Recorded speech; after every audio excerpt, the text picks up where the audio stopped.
오늘 함께 나눌 하나님 말씀은 디모데전서 5장 1절부터 8절까지의 말씀입니다. 늙은 이를 꾸짖지 말고 권하되 아버지에게 하듯 하며 젊은이에게는 형제에게 하듯 하고 늙은 여자에게는 어머니에게 하듯 하며 젊은 여자에게는 온전히 깨끗함으로 자매에게 하듯 하라. 참 과부인 과부를 존대하라. 만일 어떤 과부에게 자녀나 손자들이 있거든 그들로 먼저 자기 집에서 효를 행하여 부모에게 보답하기를 배우게 하라. 이것이 하나님 앞에 받으실 만한 것이니라. 참 과부로서 외로운 자는 하나님께 소망을 두어 주야로 항상 간구와 기도를 하거니와 향락을 좋아하는 자는 살았으나 죽었느니라. 네가 또한 이것을 명하여 그들로 책망받을 것이 없게 하라. 누구든지 자기 친족, 특히 자기 가족을 돌보지 아니하면 믿음을 배반한 자요 불신자보다 더 악한 자니라. 아멘. 오늘은 디모데전서 5장 1절부터 8절까지 말씀을 본문으로 해서 성도를 가족처럼 이런 제목으로 말씀 전하기를 원합니다. 디모데전서는 디모데후서 그리고 디도서와 함께 목회 서신으로 분류되는 책이죠. 세 책의 수신자는 디모데와 디도인데 이 두 사람은 목회자입니다. 그렇다 보니 디모데 전후서와 디도서에는 목회자들에게 도움이 되는 말씀이 많습니다. 오늘 이 본문을 봐도 그런 것을 알 수 있지요. 그래서 이런 이유 때문에 디모데 전후서 그리고 디도서는 목회 서신으로 분류됩니다. 오늘 읽은 이 본문은 목회자가 성도를 대할 때 어떻게 대해야 하는지에 대한 말씀을 하고 있습니다. 1절, 2절 말씀을 제가 다시 한번 읽겠습니다. 늙은 이를 꾸짖지 말고 권하되 아버지에게 하듯 하며 젊은이에게는 형제에게 하듯 하고 늙은 여자에게는 어머니에게 하듯 하며 젊은 여자에게는 온전히 깨끗함으로 자매에게 하듯 하라. 자, 교회에서 남녀 성도들을 대할 때 어떻게 대해야 하는지에 대해서 말씀을 하고 있죠.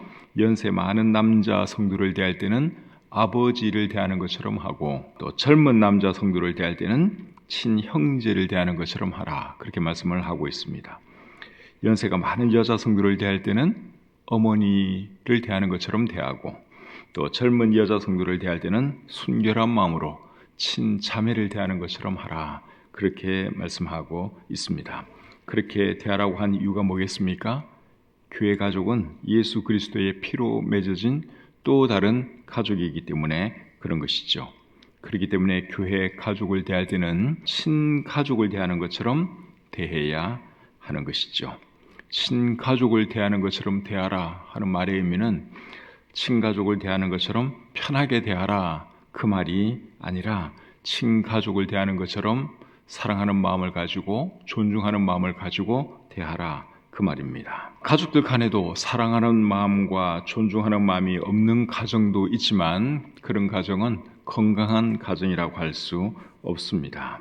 건강한 가정은 가족 간에 사랑하는 마음이 있어야 되고 또 서로 존중하는 마음이 있어야 하죠. 교회도 마찬가지입니다. 교회는 영적인 가정이기 때문에 교회 가족들 간에 서로 사랑하는 마음이 있어야 하고 서로 존중하는 마음이 있어야 합니다.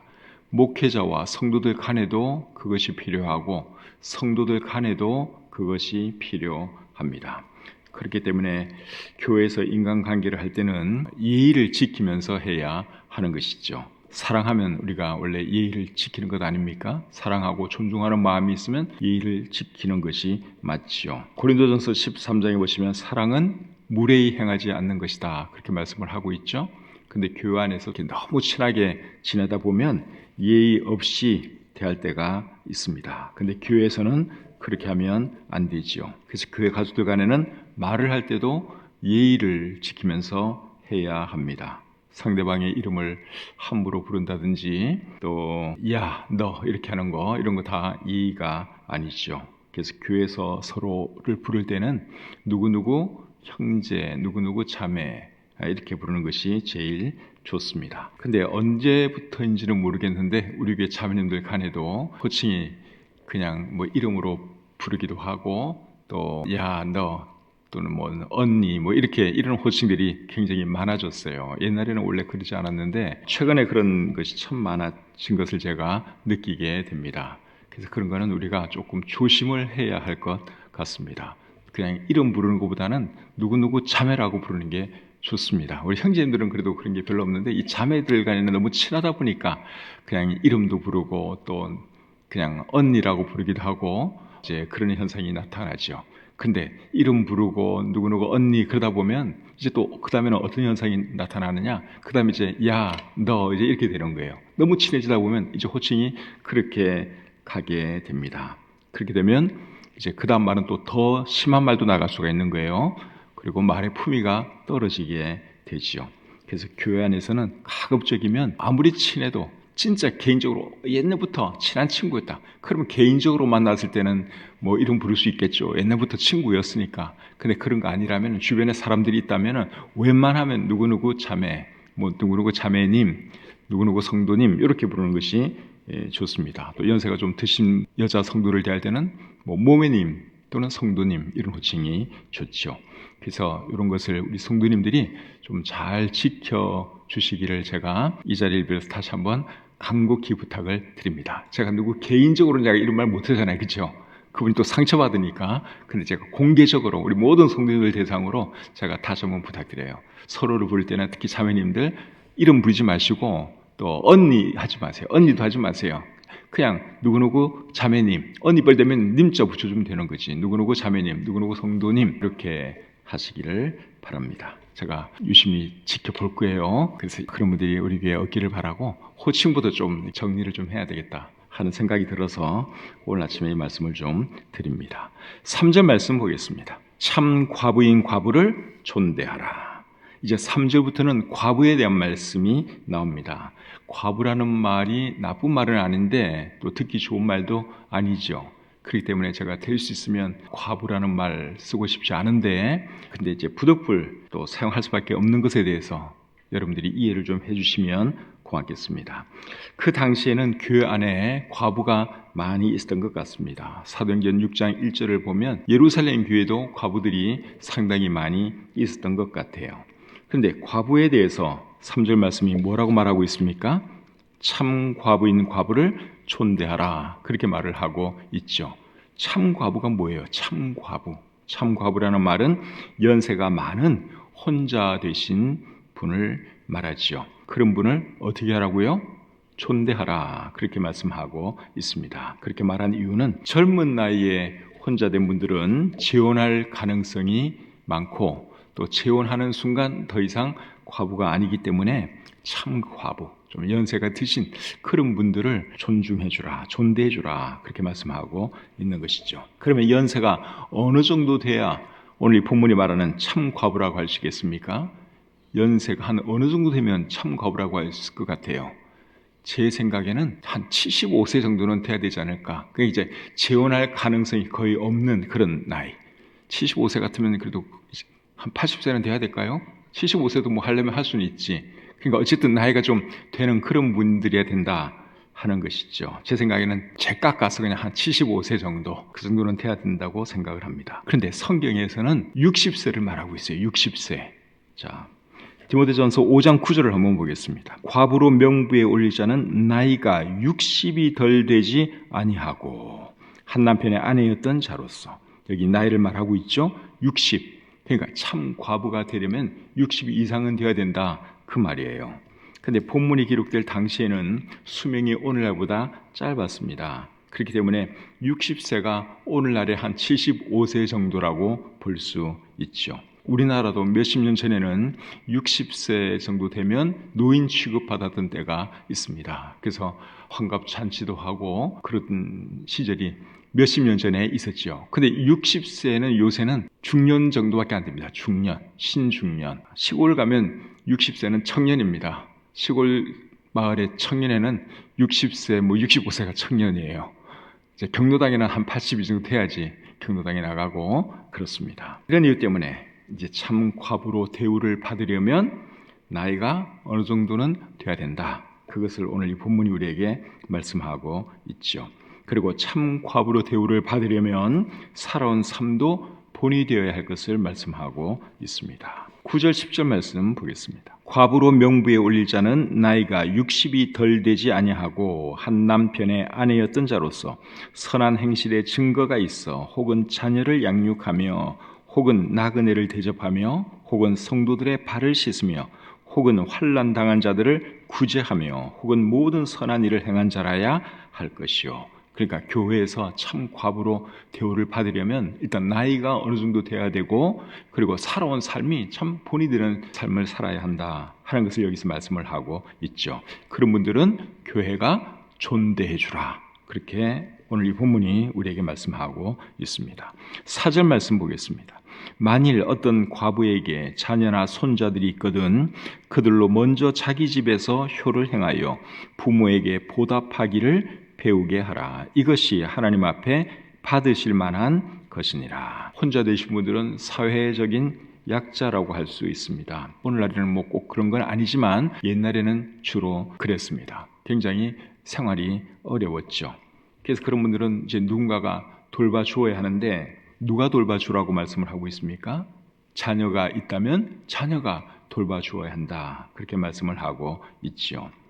자녀가 없다면 누가 돌봐줘야 되겠어요? 가까운 친척이 돌봐주어야 합니다. 디모데전서 5장 16절을 보겠습니다. 만일 믿는 여자에게 과부 친척이 있거든 자기가 도와주고 교회가 짐지지 않게 하라. 이는 참 과부를 도와주게 하려 함이라. 그래서 자녀나 손주가 있으면 자녀나 손주가 우선적으로 도와주는 것이 맞고, 자녀도 없고 손주도 없다면 제일 가까운 친척 누군가가 돌봐줘야 한다. 성경이 그것을 말씀하고 있습니다. 그래서 저나 여러분의 가족이나 가까운 친척 중에 혼자 되신 분이나 또 어려운 그런 분들이 있으면 이 말씀을 근거로 해서 여러분 꼭 도움을 줄 수 있기를 바랍니다. 그것이 성경이 가르치는 내용입니다. 8절 말씀에 이렇게 기록되어 있습니다.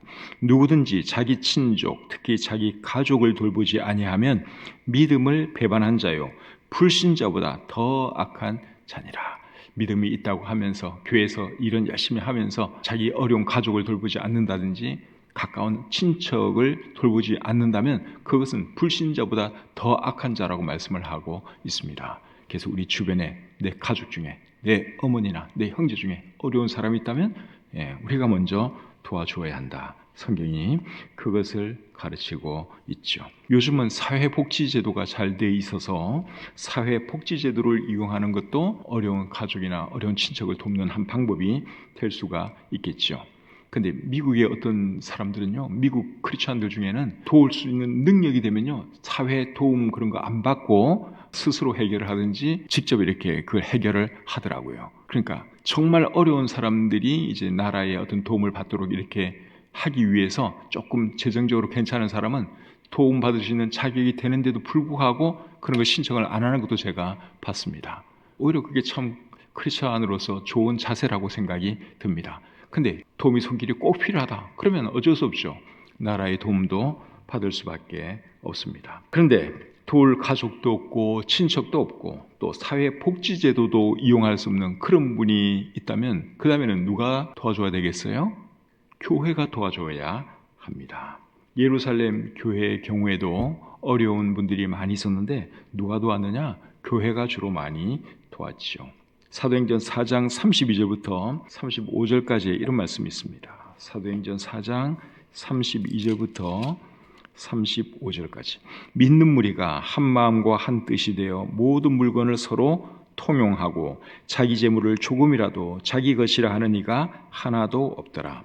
사도들이 큰 권능으로 주 예수의 부활을 증언하니 무리가 큰 은혜를 받아 그 중에 가난한 사람이 없으니 이는 밭과 집 있는 자는 팔아 그 판 것의 값을 가져다가 사도들의 발 앞에 두매 그들이 각 사람의 필요를 따라 나누어 줌이라. 그래서 그 당시에도 어려운 사람들이 참 많았는데 그 교회 성도들이 자기의 재산도 팔고 또 헌금도 하고 그렇게 해서 어려운 사람들을 도와주었다. 우리 성경이 그렇게 말씀을 하고 있죠.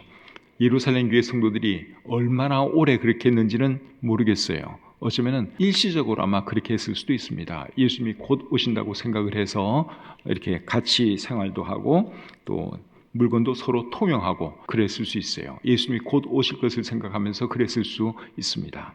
그러나 뭐 얼마나 그들이 오래 그렇게 했는지 알 수 없지만 그들의 정신만큼은 우리가 배워야 된다 하는 것이죠. 그러니까 서로 도와야 된다. 어려운 사람이 있으면 서로 도와야 된다. 교회가 도와야 한다 하는 것이죠.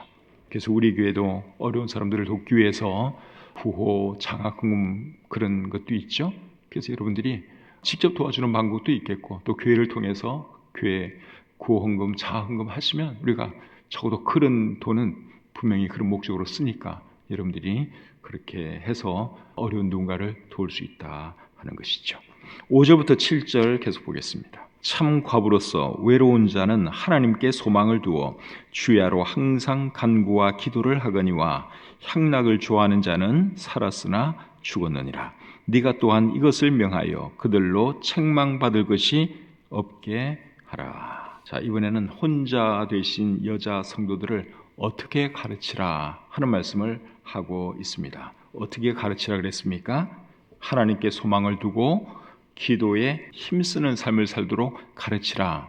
사도 바울이 디모데에게 그렇게 말씀을 하고 있죠. 누가복음 2장에 나오는 안나가 방금 읽은 이 말씀과 같은 그런 삶을 살았다고 할 수 있습니다. 누가복음 2장 36절 37절 한번 읽어드리겠습니다. 또 아셀 지파 바누엘의 딸 안나라 하는 선지자가 있어 나이가 매우 많았더라. 그가 결혼한 후 7해 동안 남편과 함께 살다가 과부가 되고 84세가 되었더라. 이 사람이 성전을 떠나지 아니하고 주야로 금식하며 기도함으로 섬기더니.